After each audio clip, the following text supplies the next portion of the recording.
Bonjour à tous et bienvenue dans Focus. Aujourd'hui, nous sommes avec Alain Akwala, ministre congolais chargé des zones économiques spéciales. Avec lui, nous parlons des opportunités d'affaires que ce pays est en train de mettre en œuvre. En effet, il va nous expliquer les 4 zones économiques spéciales que le Congo a décidé de mettre en place. Merci de nous regarder, c'est tout de suite dans Focus. Le président Denis Sassou Nguesso, quand il a été réélu donc en 2009, avait donc formulé une perspective politique aux Congolais. Elle concerne, si vous voulez, la modernisation de notre pays et son industrialisation. Et de ce fait, il a décidé la création d'un ministère. Un ministère qui s'occupe essentiellement des zones économiques spéciales. Notre pays, depuis X années, vivait essentiellement sur une seule ressource, le pétrole. Ce constat, on l'a fait depuis longtemps. Mais à partir de 2009, avec en background tous les efforts qui ont été faits pour réconcilier notre pays, pour dialoguer, pour désendetter le pays, pour ramener un peu les fondamentaux de notre économie dans la bonne direction, avec un taux de croissance qui pendant près d'une décennie a tourné autour de 6, 7, 8, 9, voire parfois 11%. Et bien à partir de 2009, le président a estimé que les conditions étaient réunies pour diversifier en fait notre économie. Donc sortir de cette espèce de tête-à-tête qu'on a avec le pétrole et aller vers une économie qu'on peut qualifier comme étant une économie plus réelle. Le taux de croissance que l'on a, les différents taux de croissance qu'on a enregistrés, ont été tirés par le pétrole. Le pétrole, ce n'est pas une malédiction, contrairement à ce que l'on dit. C'est une ressource qui fait du bien aux finances publiques, qui fait du bien au cadre macroéconomique de notre pays. Mais en même temps, c'est le point fort de notre économie, mais aussi c'est en même temps le point faible. Un point faible, disons, structurel. Et donc, c'est par rapport, justement, à cette vision que le président a décidé de mettre en place ce ministère pour, si vous voulez, qu'il serve de catalyseur ou d'accélérateur du processus d'industrialisation de notre pays.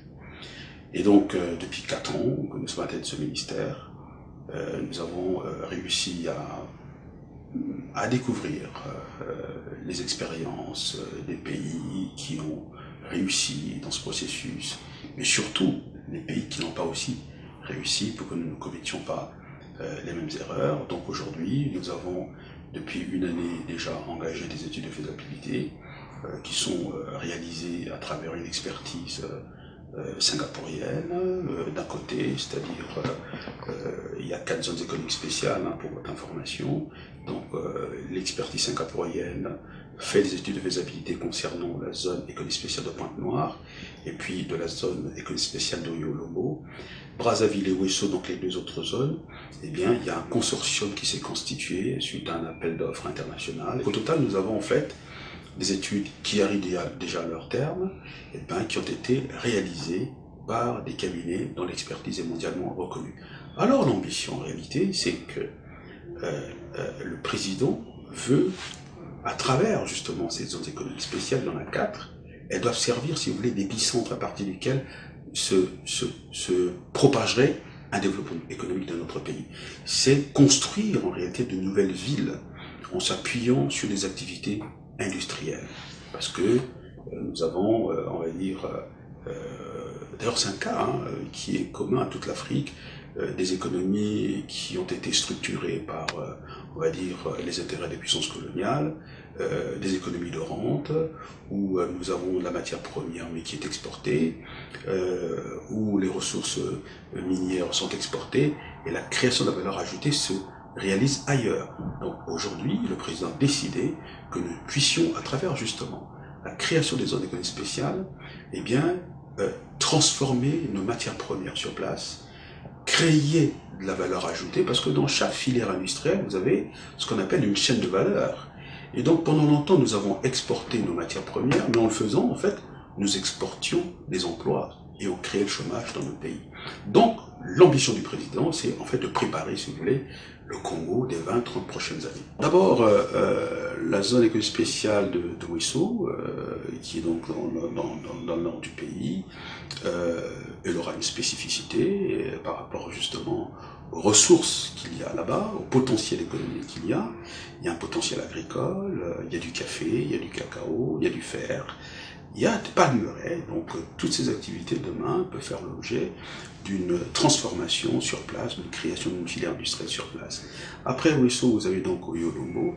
Oyo-Lombo, évidemment, c'est une zone qui se construira, si vous voulez, autour de cet aéroport international qui a été construit là-bas, donc une infrastructure très très importante.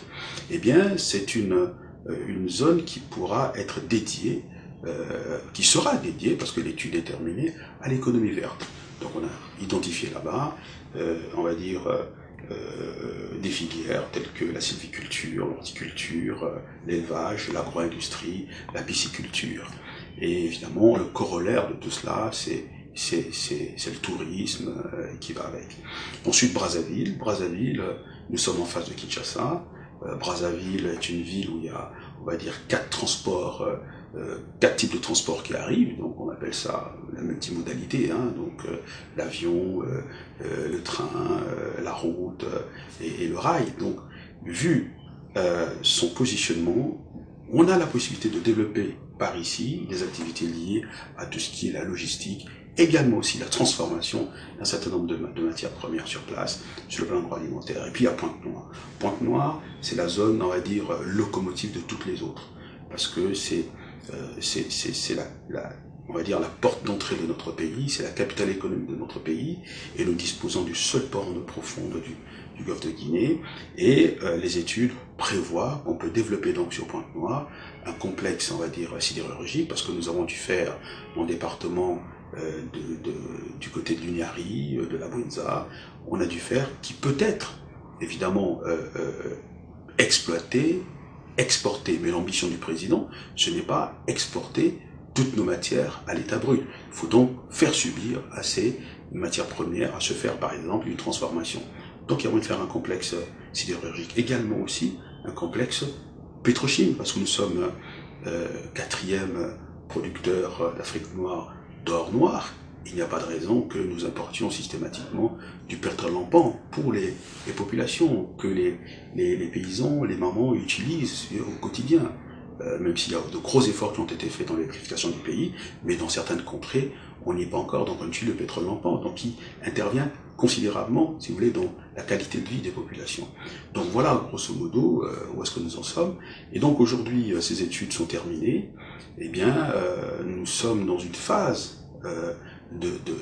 nous préparons, si vous voulez, nous anticipons sur la phase de recherche d'investisseurs, de promotion du processus. Et au regard de l'évolution des études de faisabilité, où aujourd'hui nous avons effectivement une loi qui est déjà prête, mais qui passera en Conseil des ministres et ensuite au Parlement d'ici la fin de l'année, cette loi définit la gouvernance économique et juridique de ces zones économiques spéciales, prévoit en fait les organes qui vont s'occuper de ce processus. Il y a un organe, pour aller très vite, une agence de planification qui, elle, en fonction des conclusions des études de faisabilité, définit les termes de référence concernant ce qu'on doit réaliser dans chaque zone économique spéciale.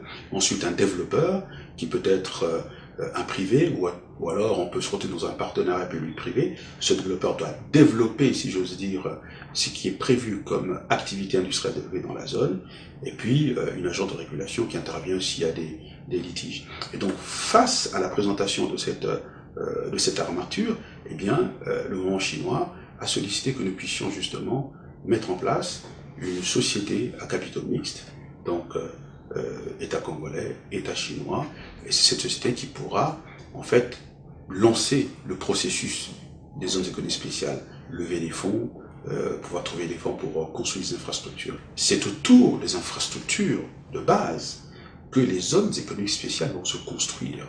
C'est-à-dire que ce type d'investissement n'est pas, si vous voulez, à la hauteur et ne peut pas être à la charge d'un opérateur privé, d'un investisseur privé. C'est le gouvernement, à travers des accords G2G, gouvernement-gouvernement, ou des partenaires publics-privés, peut effectivement lever les fonds et construire les infrastructures. Et ces infrastructures donnent l'orientation, si vous voulez, la spécialité de chaque zone économique spéciale. Donc nous connaissons aujourd'hui le coût on va dire, des premiers modules de chaque zone économique spéciale. Nous avons la loi qui va évidemment suivre son cours habituel, normal, donc toutes les conditions sont réunies. Et donc, comment faire pour attirer les investisseurs? Déjà, cet accord avec la Chine. Nous avons été dernièrement invités par la Confédération générale des petites et moyennes entreprises françaises.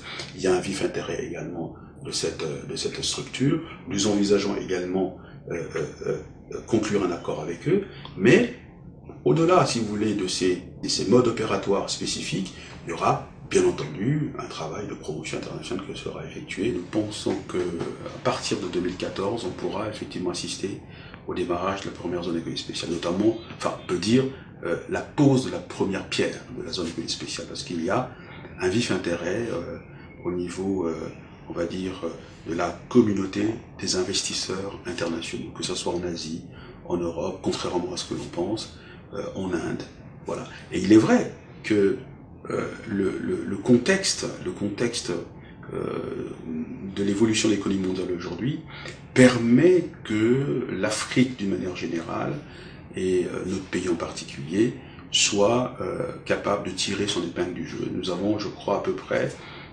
une fenêtre d'opportunité historique qui peut être à peu près de 5 ans. Parce que vous savez, on dit tous que le XXIe siècle est africain. Tout le monde parle de l'émergence en Afrique. Il ne faut pas que ça soit des slogans. Il ne faut pas que ce soit des slogans. Nous connaissons le prix qu'on a payé pour retrouver justement la stabilité politique, la stabilité institutionnelle. En fait, les investisseurs constatent que la vision du président est bonne, constatent que le mode opératoire qu'on a trouvé est bien, constatent que le pays effectivement a un potentiel phénoménal. Nous sommes au cœur de l'Afrique centrale, nous donnons sur un marché sous-régional qui peut faire à peu près 300 millions d'habitants. On a une possibilité justement de nous projeter également à partir du port en eau profonde de Pointe-Noire dans d'autres pays du monde. C'est un avantage concurrentiel extraordinaire. Mais ceux-ci se disent, mais si nous venons pour nous installer, on ne vient pas pour monter un projet sur 2 ans, sur 3 ans, sur 4 ans. On vient pour monter un projet sur 20 ans, sur 30 ans, sur 50 ans. Donc il faut en réalité une stabilité politique, institutionnelle, ad vitam aeternam. Alors que se passe-t-il par rapport à 2016 ?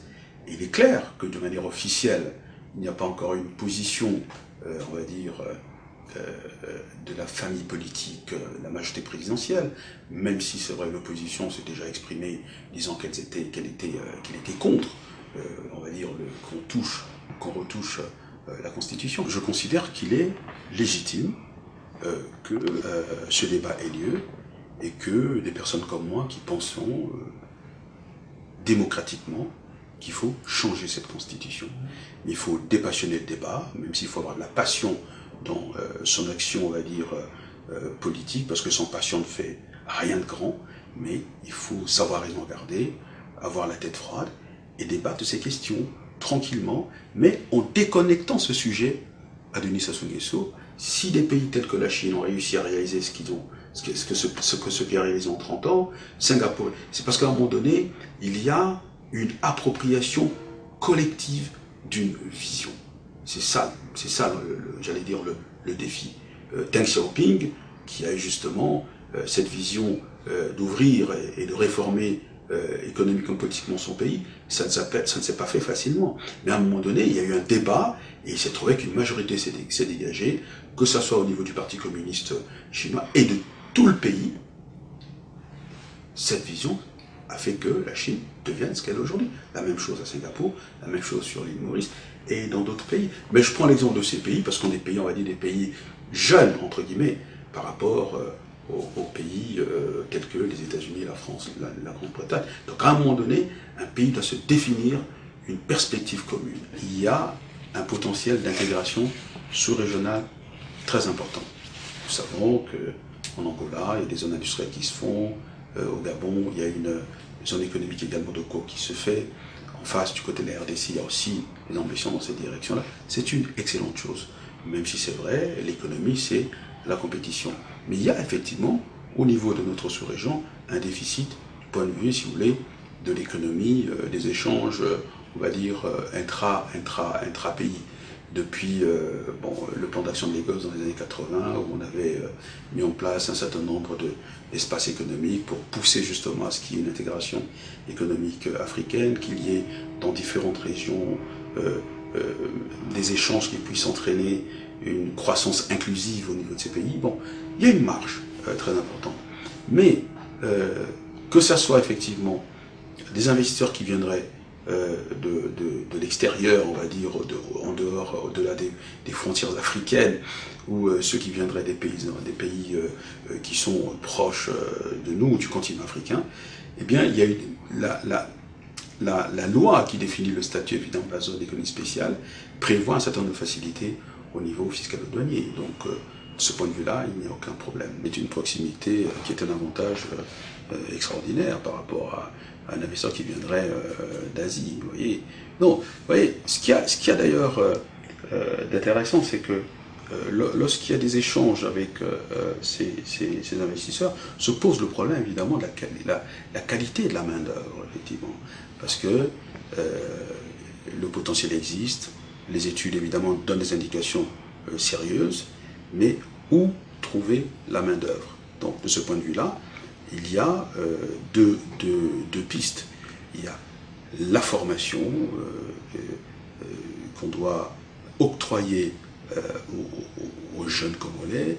Il y a toute une sorte de repositionnement de la politique, l'enseignement et de la formation de notre pays. Mais en même temps, nous avons une deuxième piste que nous estimons comme étant la plus exploitable, utilisable immédiatement.